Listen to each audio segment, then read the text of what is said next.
मध्य प्रदेश के डिंडौरी में हेरिटेज महुआ शराब की योजना पूरी तरह से फ्लॉप हो गई है। भाखामाल गांव में 3 करोड़ रुपए की लागत से बनाया गया प्लांट बंद पड़ा है और इससे जुड़ी महिलाएं रोजगार का इंतजार कर रही हैं। योजना क्यों हुई फ्लॉप, देखिए हमारी इस रिपोर्ट में।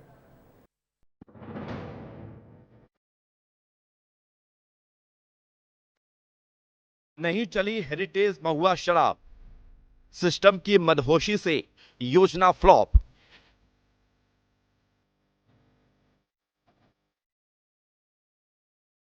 ये इमारत देख रहे हैं, करोड़ों रुपए खर्च कर इसे बनाया गया था। आदिवासी बाहुल्य डिंडोरी जिले में आदिवासी अर्थव्यवस्था के लिए इसे गेम चेंजर बताया गया था। महुआ से बनी शराब को हेरिटेज शराब का दर्जा देकर सरकार ने इसके उत्पादन के लिए प्लांट बनाया। 4 साल बीत गए, लेकिन ये योजना पूरी तरह से फ्लॉप नजर आ रही है। प्लांट बंद पड़ा है।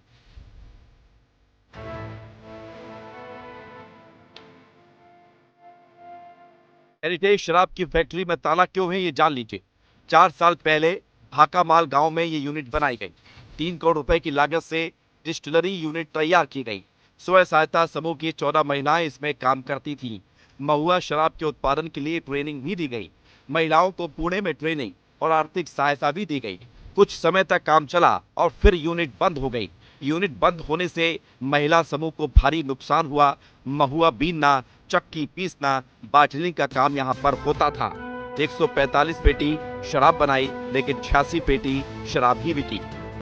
ना शराब बिकी, ना समृद्धि के द्वार खुले, और हालात ये हैं कि यहाँ काम करने वाली महिलाओं का भुगतान भी अभी तक लटका हुआ है।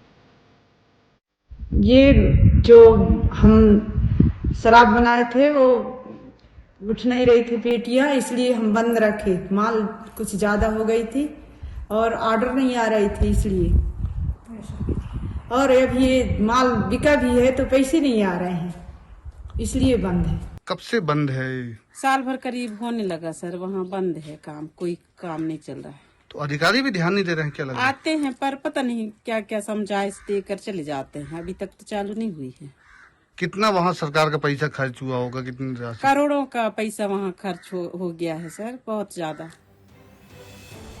स्थानीय जनप्रतिनिधियों का मानना है कि जिम्मेदारों की लापरवाही से योजना फ्लॉप हुई। हालांकि वो जल्द ही इस फैक्ट्री को दोबारा शुरू कराने की बात कह रहे हैं। मैंने उसमें प्रयास किया था, मैंने भी उससे प्रयास किए थे कि कोई बाहर की कोई ऐसी बड़ी संस्था या कोई ऐसे इन्वेस्ट करने वाले लोग से उनका एग्रीमेंट या ऐसे जुड़ाव हो जाए, जिससे उनका बिक्री या उनका उत्पादन की क्षमता को बढ़ाया जा सके। और मेरा प्रयास है, मैं भी प्रयास करूंगा, इसमें विभाग से और बात करूंगा कि ऐसा कोई रास्ता निकालें जिससे कि दीदियों को एक बड़ा रोजगार मिल सके।